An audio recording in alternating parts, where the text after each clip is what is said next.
seus hinos ecoando nas montanhas ao redor.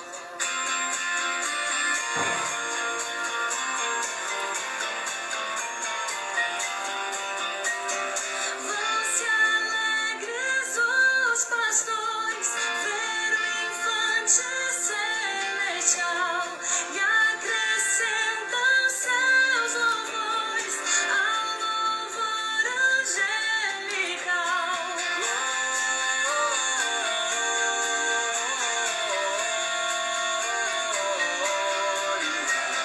Glória a Deus nas alturas.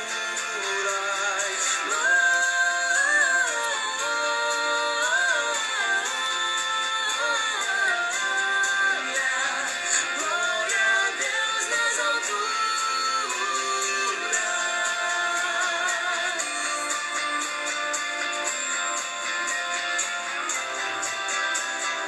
Berço rude lhe foi dado, mas do céu lhe vem louvor.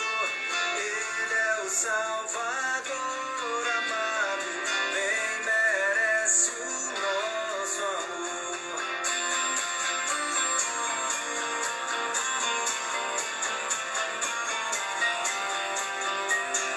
Povos, tribos, celebrai, glória a Deus também dizei, de joelhos adorai, Ele é Cristo grande Rei.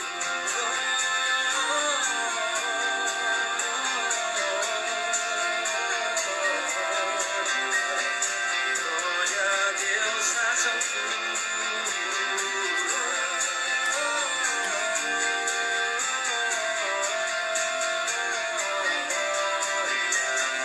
Glória a Deus nas alturas.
Glória a Deus nas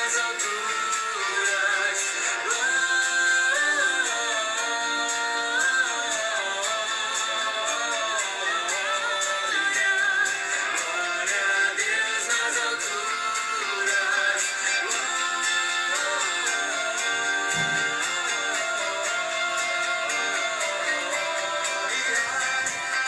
Glória a Deus nas alturas.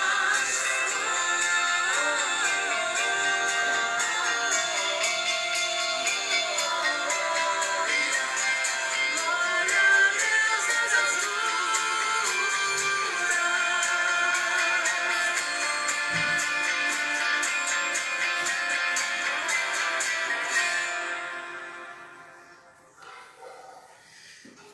Amém. Vem com o livreto que está aqui, ó. Graças a Deus por nós estarmos aqui mais uma vez com os irmãos, na nossa live aqui, diretamente na minha casa. E nós temos apresentado toda terça, toda sexta as nossas lives. E a Unipaz tem apresentado o culto de quinta e de domingo. A Unipaz fez o culto de domingo. Esse ano eles não voltam mais a apresentar o culto, mas nós estaremos hoje com a nossa live e também na terça-feira que vem. Como nós apresentamos na sexta-feira é Natal, é o dia que se comemora o nascimento de Jesus e uma data importante, um acontecimento importante para a humanidade, que sempre é relembrado, é comemorado, no dia 25 de dezembro, embora não se tenha certeza absoluta que essa seja a data do nascimento, mas como já se comemora e se tornou-se praticamente uma prática colocada em todos os festejos religiosos mundial. Muito bem, o nascimento de Jesus é uma festa comemorativa. E, a princípio, quem comemorava isso era a igreja primitiva. Tá?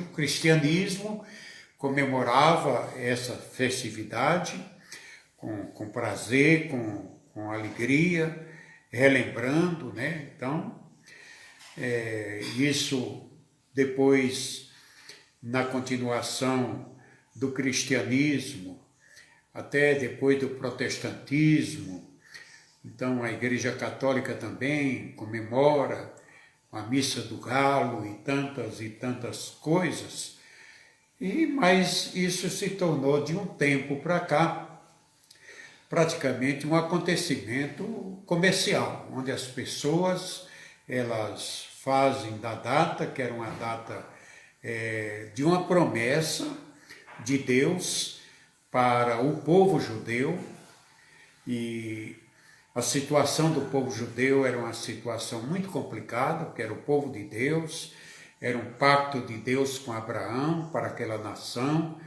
Então eles estavam vivendo um momento muito difícil, muito difícil. O judaísmo estava quase que aniquilado, né? Jerusalém, a cidade santa, estava na época praticamente abandonada. A questão do relacionamento do judeu com Deus na capital já não era tão importante. É tanto que Deus, ao procurar uma jovem para ser a mãe de seu filho, ele vai encontrar numa aldeia pequena, humilde, na cidade de Nazaré. É lá que ele encontra Maria. E eles ali estão debaixo de um jugo.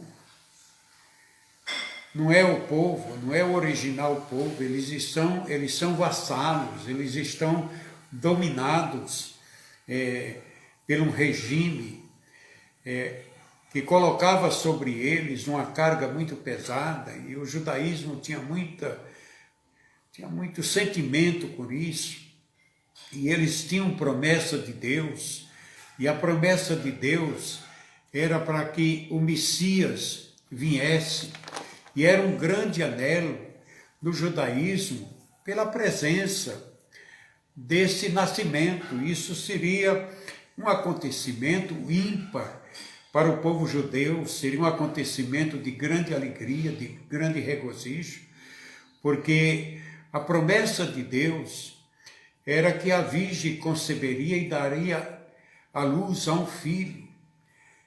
E Deus, naquela situação em que estava Israel, a profecia de Isaías dizia: porque brotará um rebento do tronco de Jessé, e das suas raízes um renovo frutificará.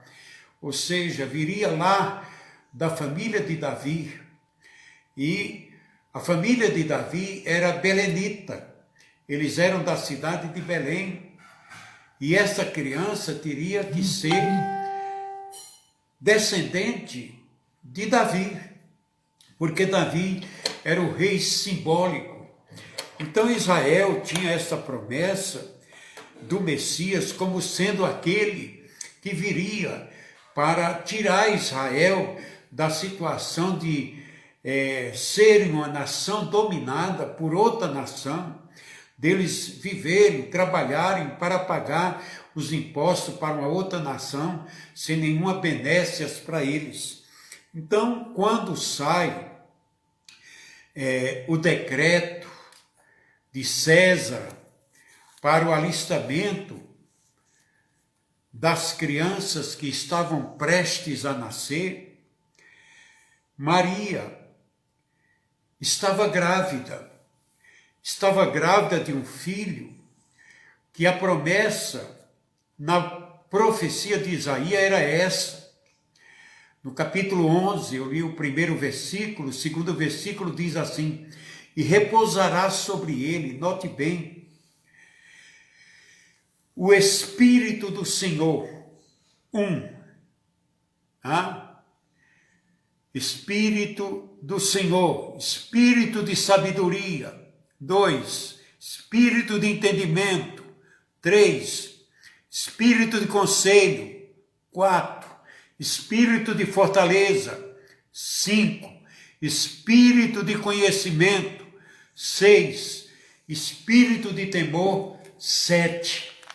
Então seria o nascimento de um homem, de uma criança do sexo masculino que iria nascer, e a esperança de Israel é que este homem com tantas qualidades divinas, com os 7 Espíritos de Deus, viesse para remir a Israel.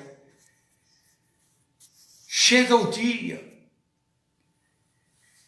em que José e Maria, que estão em Belém para o alistamento, eles foram fazer o alistamento, que era um tipo de um recenseamento das crianças prestes a nascer.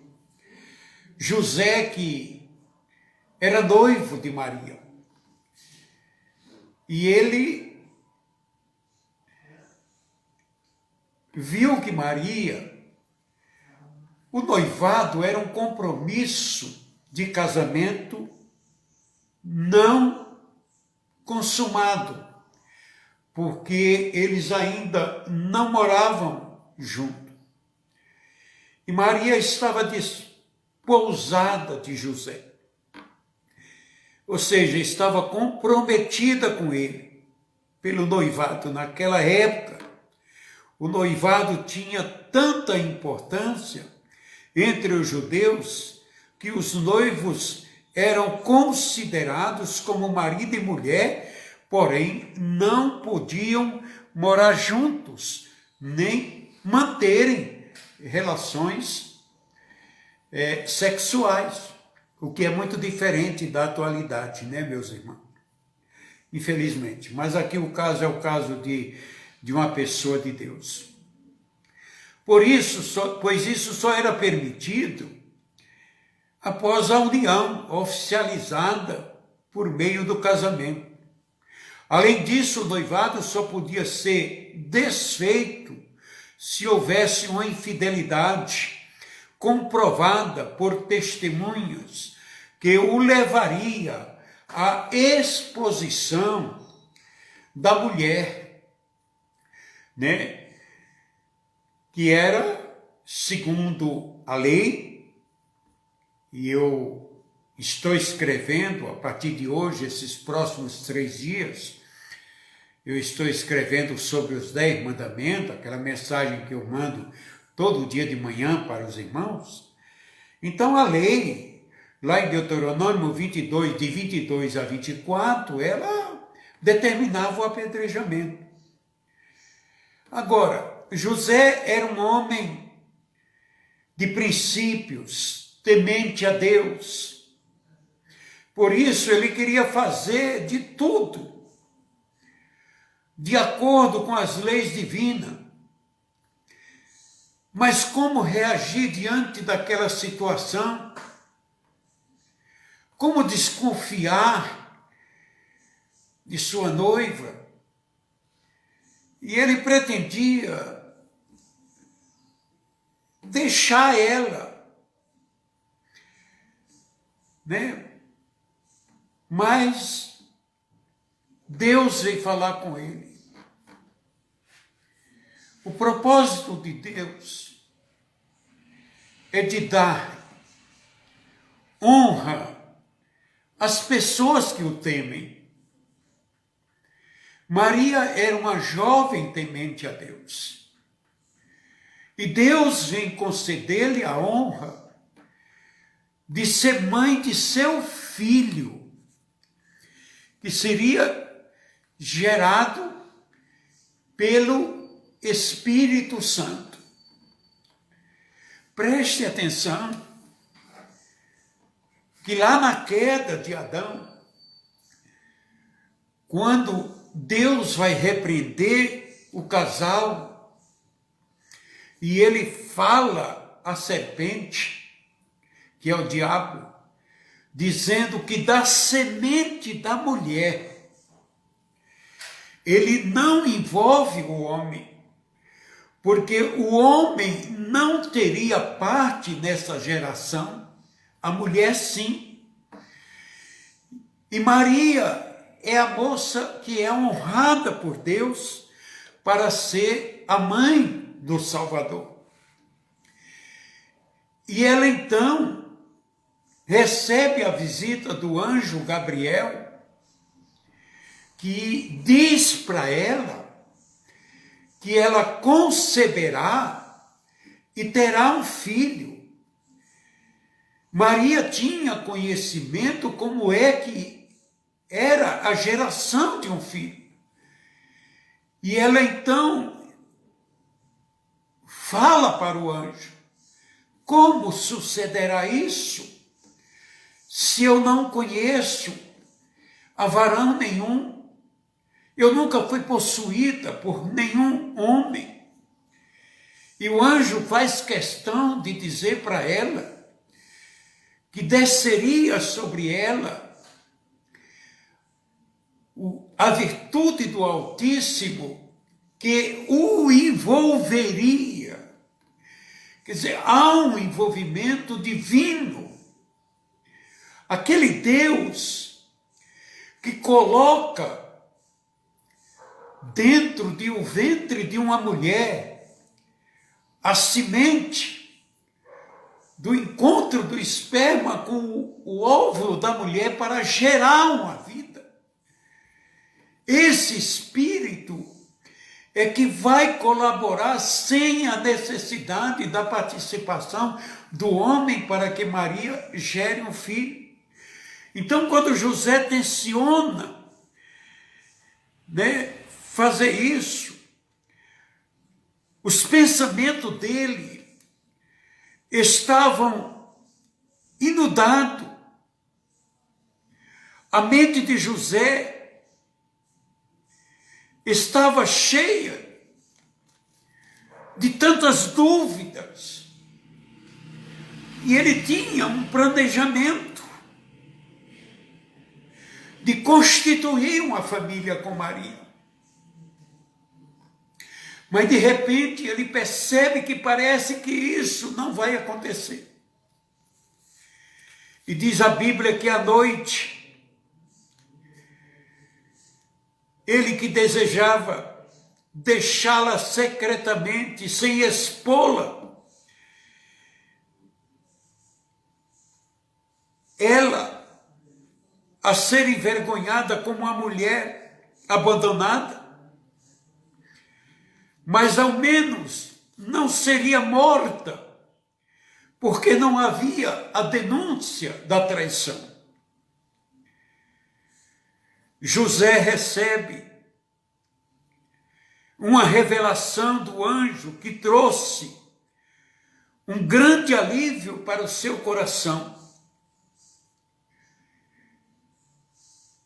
de que José, embora estivesse abatido e confuso, não queria que nada de ruim acontecesse a Maria, porque ele amava. Ele creu nas palavras do anjo e entendeu que aquilo estava acontecendo com sua noiva. Era algo sobrenatural e divino. Isso é, Maria havia sido escolhida pelo Espírito Santo para que nela se cumprisse os desígnios de Deus, que havia dito que a Virgem conceberia e daria à luz a um filho.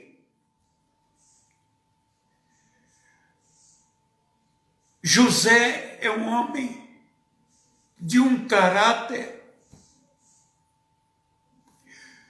de uma grandeza e de uma humildade muito grande para aceitar o plano de Deus na sua vida e na constituição da sua família. José, então, recebe aquela visita. E o anjo fala para ele que Maria terá um filho homem.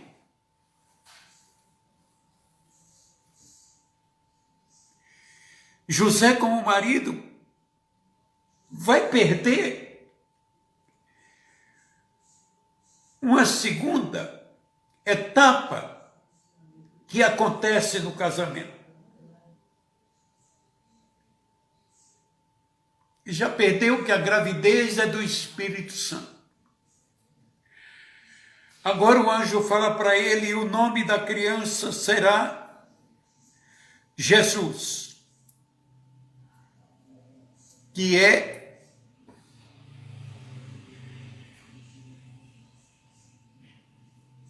a forma grega do hebraico Yeshua, que significa o Senhor salva. O nome do nosso Senhor define com clareza a sua missão neste mundo, que é salvar a humanidade dos seus pecados por intermédio do seu sacrifício na cruz.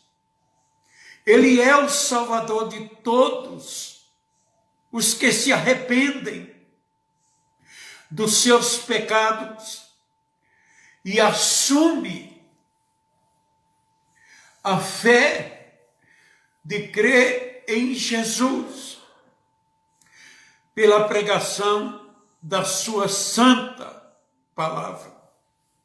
Cumpria-se aí então Isaías 7,14. E o que o Senhor Jesus era o Messias, tão aguardado pelo judeu.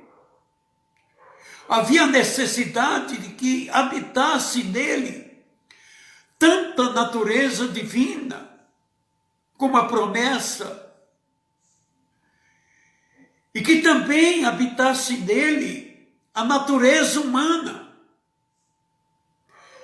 Mas como nascer de uma mulher sem ter uma natureza pecaminosa? Isso só foi possível pelo Espírito Santo, que o gerou no ventre de Maria. No que se refere à sua natureza divina, Jesus teve pai, mas não teve mãe. Na natureza divina. E na sua parte humana, ele teve mãe, mas não teve pai. Por isso, ele é chamado de Filho de Deus.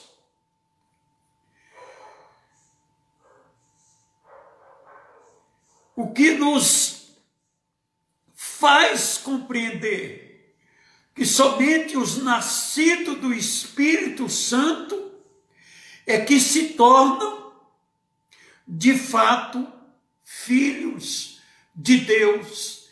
É a palavra de João Evangelista, no seu Evangelho, no capítulo 1, no verso 12 e no verso 13.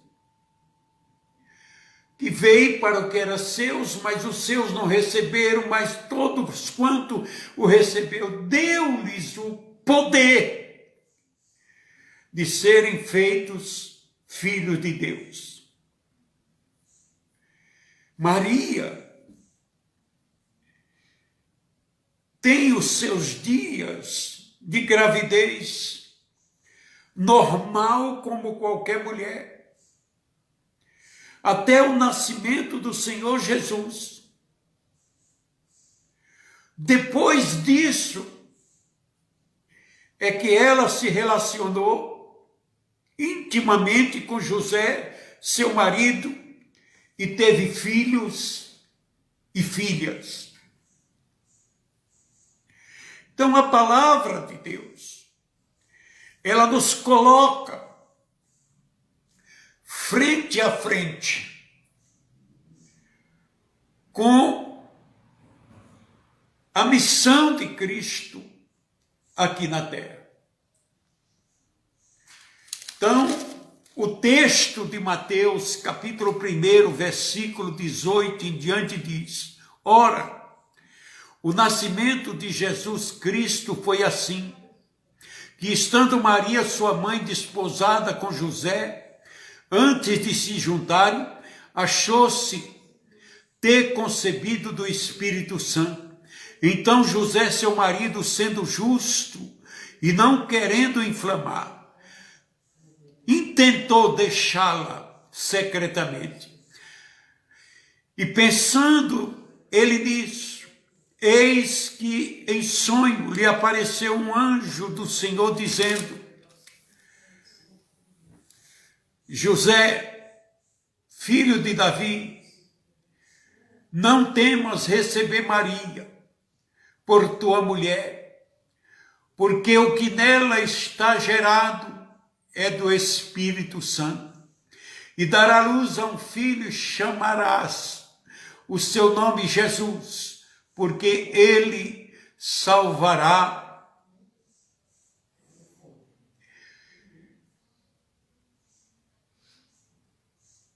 o seu povo.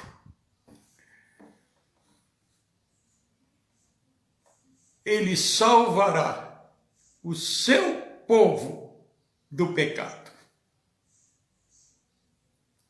Essa é a missão de Jesus. Salvar. Jesus veio, nasceu como uma criança, foi amamentado por Maria, foi criado por José, seu pai adotivo. O pai ensinou-lhe a profissão de carpinteiro. Foi criado numa cidade pobre. Nasceu numa cidade pobre. Não foi recepcionado por uma parteira.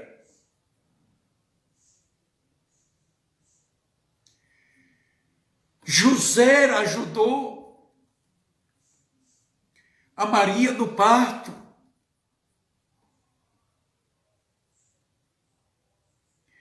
Eles envolveram a criança com o que tinham.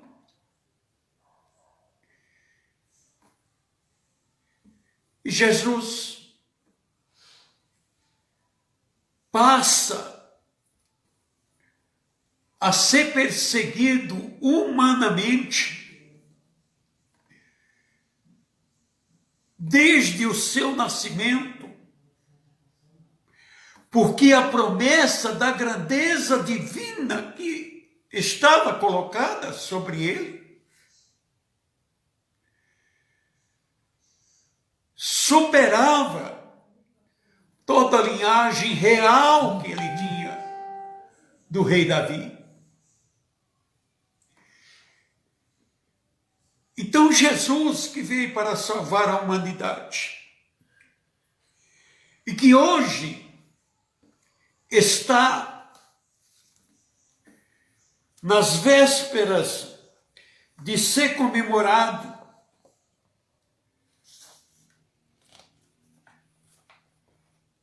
o seu aniversário de nascimento, e que é aceito e é divulgado que o aniversário é do nascimento de Jesus, que veio para salvar a humanidade dos seus pecados. Eu quero aqui dar um pequeno relato para vocês que o grande trabalho de Deus, que o propósito de Deus de alinhar a comunhão dele com o ser humano,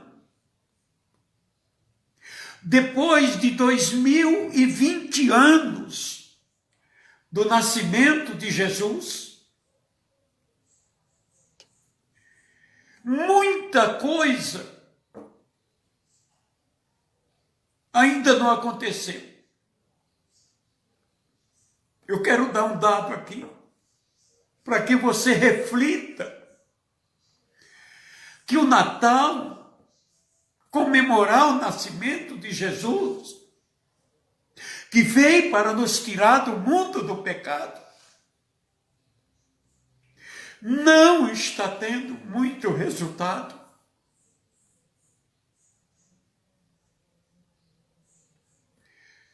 Japão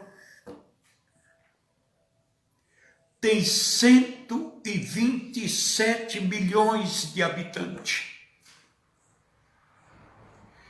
Apenas 0,5% são cristãos.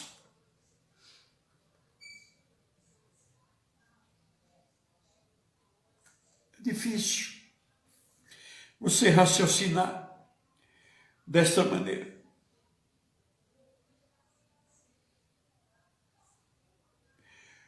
Continuam as coisas acontecendo no mundo. Estamos aí diante de uma pandemia.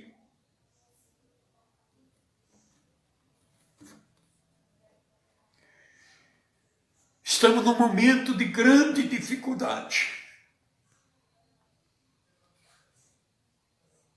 Estamos sofrendo. Temos no nosso país um clamor muito grande da pobreza e da fome. E eu queria que você raciocinasse, às vezes, como os parâmetros entre regime que não refletem o que realmente é. O Japão é um país livre.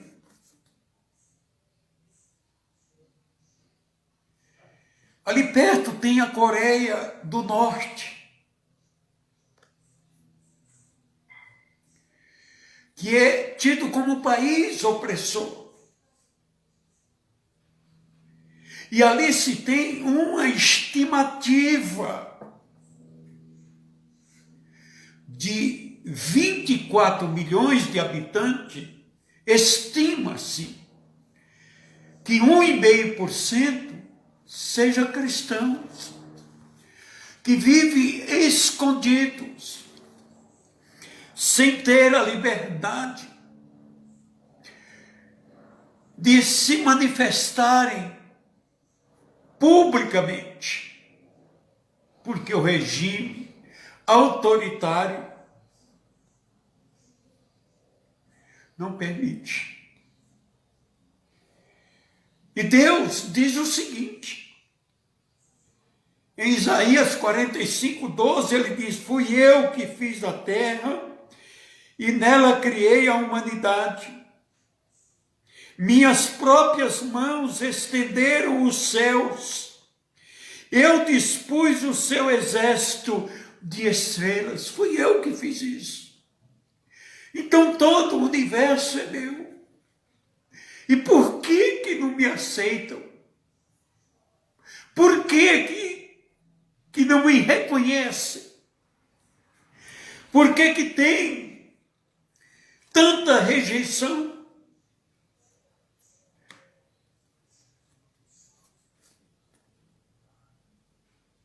Outras coisas crescentes.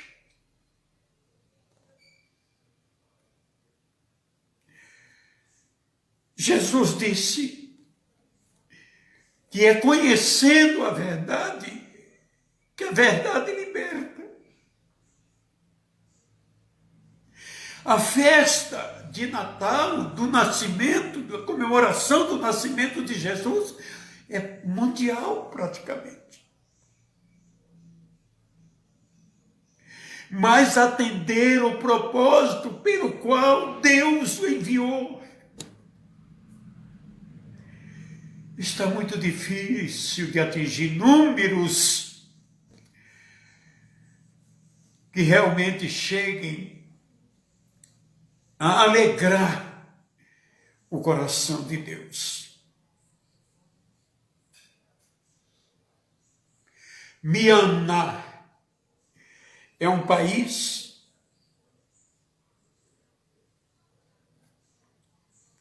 e é frustrante. Em 56 milhões de habitantes. Tenha-se a notícia de que 5% são cristãos.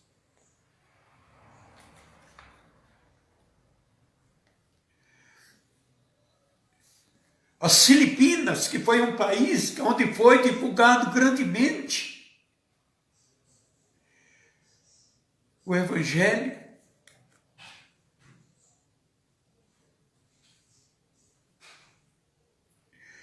que recebeu muitos missionários, ingleses, suecos, holandeses. Tem 100 milhões de habitantes, praticamente a metade do Brasil.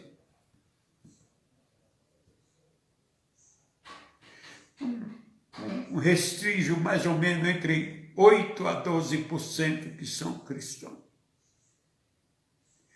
E aí a gente vai acompanhando esse desenvolvimento e não está se dizendo que seja lugar que não tenha sido anunciado a palavra de Deus, o Evangelho. E foi anunciado. Foi anunciado.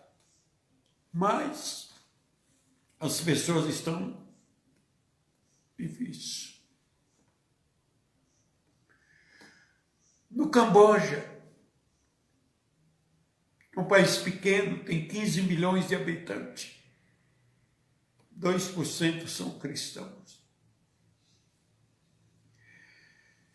E eles comemoram o nascimento de Jesus.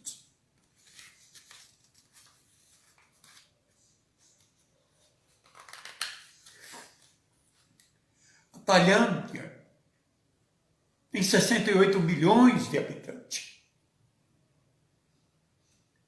0,56% é a quantidade de cristãos. É a esses que a gente tem que olhar e meditar na nossa situação no Brasil. Que vivemos enroscados com os nossos problemas, com as nossas dificuldades. com os nossos traumas religiosos, com as nossas disputas, pelo poder, pelo status, pela riqueza, sem reconhecer o grande sacrifício de nosso Senhor Jesus Cristo.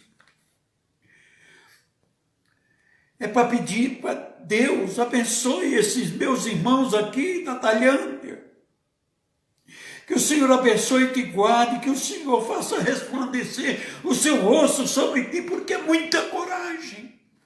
Às vezes, dentro de toda a repreensão, de toda as proibições, você está ali anunciando a palavra de Deus. O Vietnã, que até pouco tempo esteve em guerra com os Estados Unidos, venceu a guerra contra os americanos, tem 94,7 milhões de habitantes, 1,8% é cristão, dentro daquelas dificuldades. Dentro daquelas dificuldades. E os outros vão aí.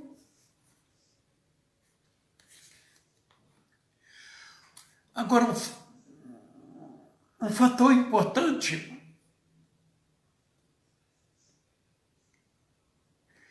que dos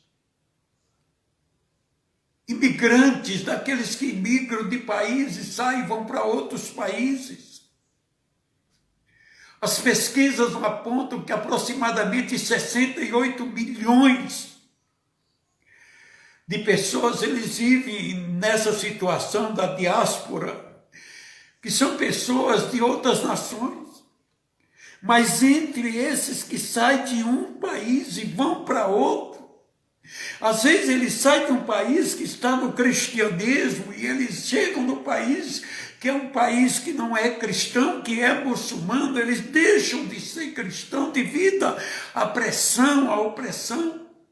Encontra-se ali apenas 0,56% entre 68 milhões. Então vocês veem que o Natal é apenas uma comemoração como uma outra qualquer, sem jamais atender ao que realmente Deus se propôs a um trabalho tão grande para colocar para nós isso. Agora vamos para o Brasil, que é tido como um país cristão. É tido como um país de evangélicos. Se faz notoriedade. Mas que evangelho nós estamos vivendo? Jesus, quando nasce, os anjos cantam em coro. Glória a Deus nas alturas, porque Deus é glorificado nas alturas, no céu Deus é glorificado. Glória a Deus nas alturas. Ele traz paz para a terra. Eu quero, Deus, eu quero ter paz com o homem. Eu quero aproximar o ser humano de mim. E eu quero que esses homens de boa vontade, que vão aceitar a presença do meu filho de boa vontade, não há nenhuma obrigatoriedade, você aceita se quiser. Jesus disse sempre, quem quiser vir após mim, negue-se a si mesmo, tome a sua cruz e siga-me. Tá? Ele nunca prometeu grandeza para ninguém. Quando alguém chegou querendo uma resposta dele para seguir, ele diz, as raposas têm seu ninho, seu covil, as aves do céu têm o seu ninho, Mas o Filho do Homem não tem aonde reclinar a cabeça. Que para se conquistar qualquer coisa na terra, tem que se lutar. Agora o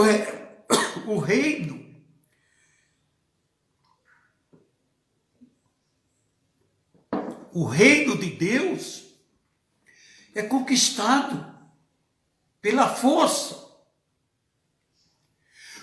de vontade, força para renunciar a si mesmo, força para se humilhar, para ser humilde, para reconhecer que é pecador.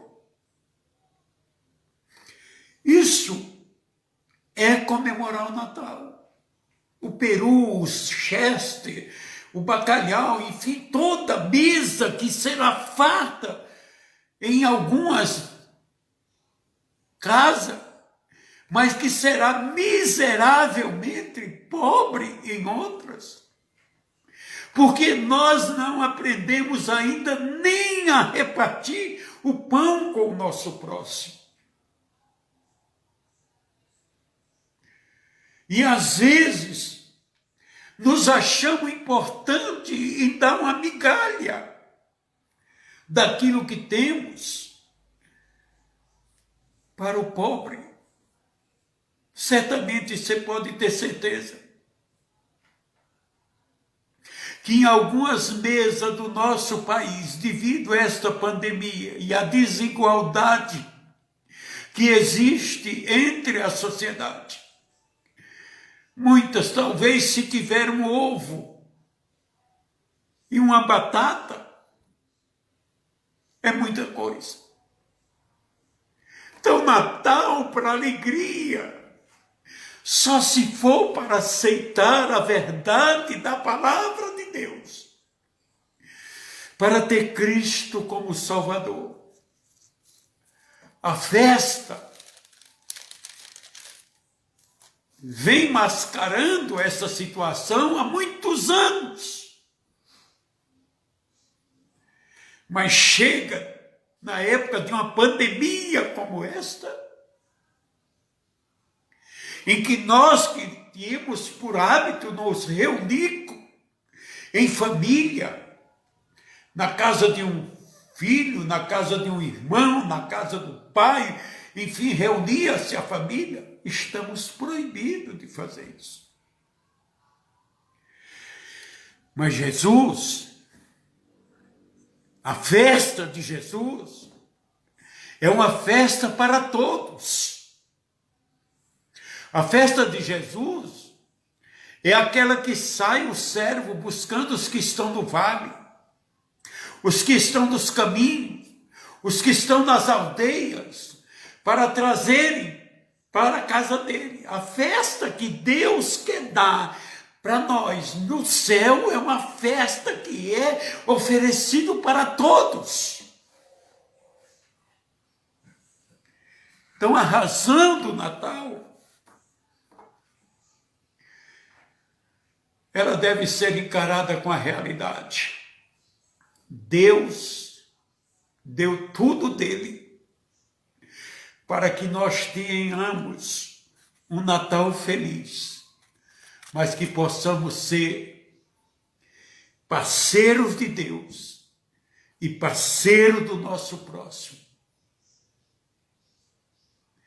Na época de Natal, as pessoas antigamente ficavam com o coração aberto. Eu lembro que quando criança,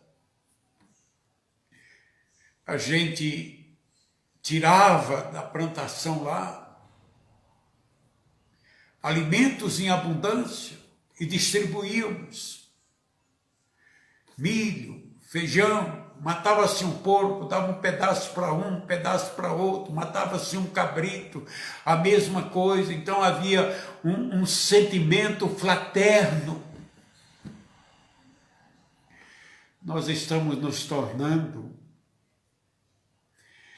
individualistas. pensamos apenas no nosso umbigo. Mas Deus pensou no mundo, pensou em todos, porque Ele amou a todos.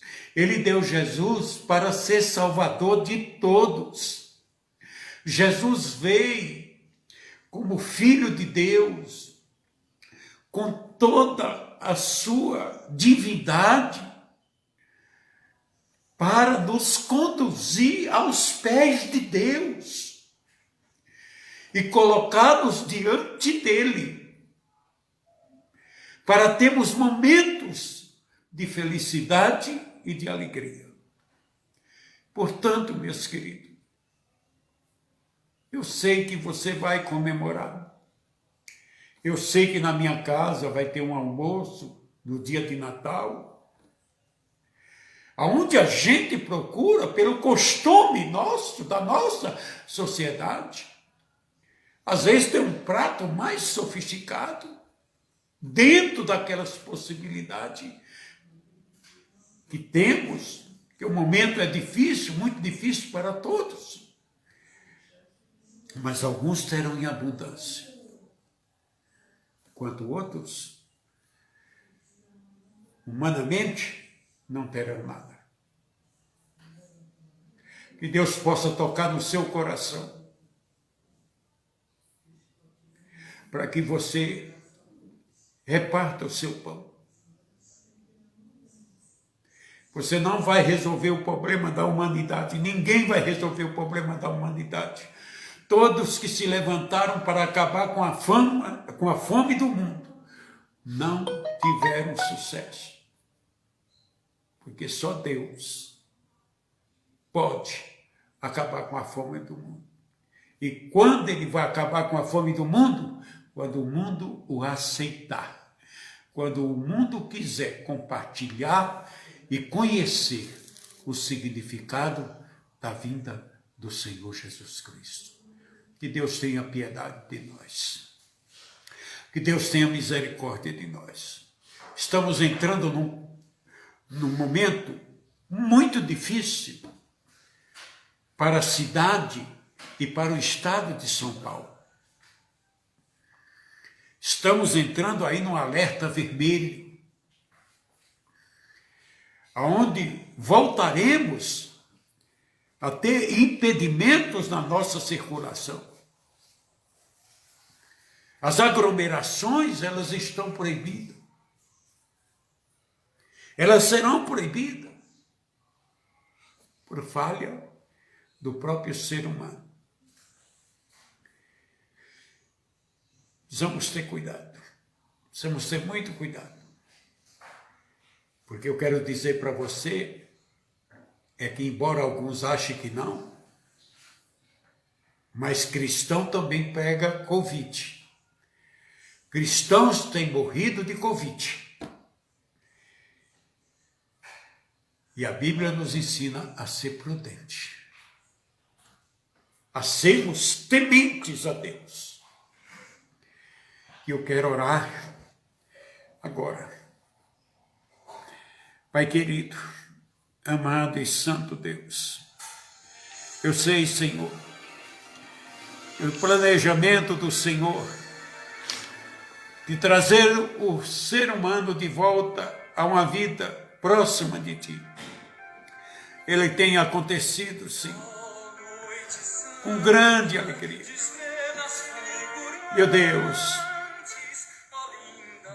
eu quero te pedir, Senhor, que Jesus possa ter a oportunidade de nascer no coração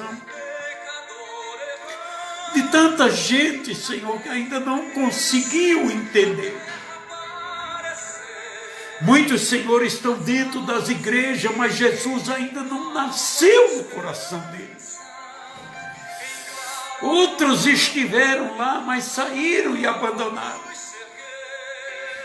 Tenha misericórdia, Senhor. Tenha piedade. Nós precisamos de um mundo melhor, Senhor. Precisamos viver momentos mais pacíficos, mais, Senhor, de descanso. Nós precisamos da sombra do Onipotente. Precisamos que ela atinja a nossa humanidade, o nosso vizinho da direita, da esquerda, o nosso parente que está próximo, que está distante, o nosso conhecido, o nosso companheiro de trabalho, o nosso amigo de faculdade. Oh Deus, que possamos nós dar testemunho de que na verdade, Senhor, o Senhor é aquele que veio para nos fazer, para nos unir, para nos aproximar um do outro. Oh meu Deus, tenha misericórdia. No nosso país nós estamos chegando a quase 200 mil habitantes, é uma cidade de porte médio. Morto, Senhor. As pessoas contaminadas estão se contaminando mais. A desobediência, a rebeldia, a falta de cumprimento às leis, a falta de obediência, a lei divina, aquilo que é colocado pelo o protocolo sanitário, Senhor, isso está sendo muito ruim para a nossa sociedade. Oh meu Deus, tenha misericórdia, tenha piedade. Coloque em nós, Senhor, o espírito de obediência. Tire de nós toda soberba, toda vaidade, todo o nosso orgulho. Coloque-nos a humildade de uma criatura como José, que aceita o teu plano, o teu projeto, Pai querido e Pai amado.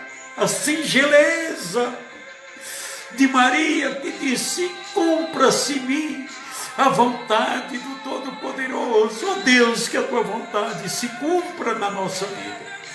Em nome de Jesus eu te peço, ó Pai querido, dá-nos dias melhores, dá-nos dias, Senhor, de graça, dá-nos dias onde possamos olhar para o nosso semelhante sem contemplarmos nada que ele seja aparentemente, mas contemplar aquilo que o coração dele está recebendo, que é a presença do teu amor, da tua graça e da tua misericórdia.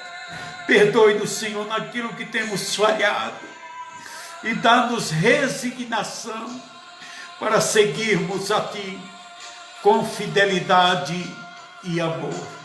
Em nome de Jesus. Amém. Até terça-feira, meus irmãos. Que vocês tenham realmente um dia abençoado, uma noite abençoada, e que esses dias sejam dias de reflexão para você. Em nome de Jesus. Muito obrigado.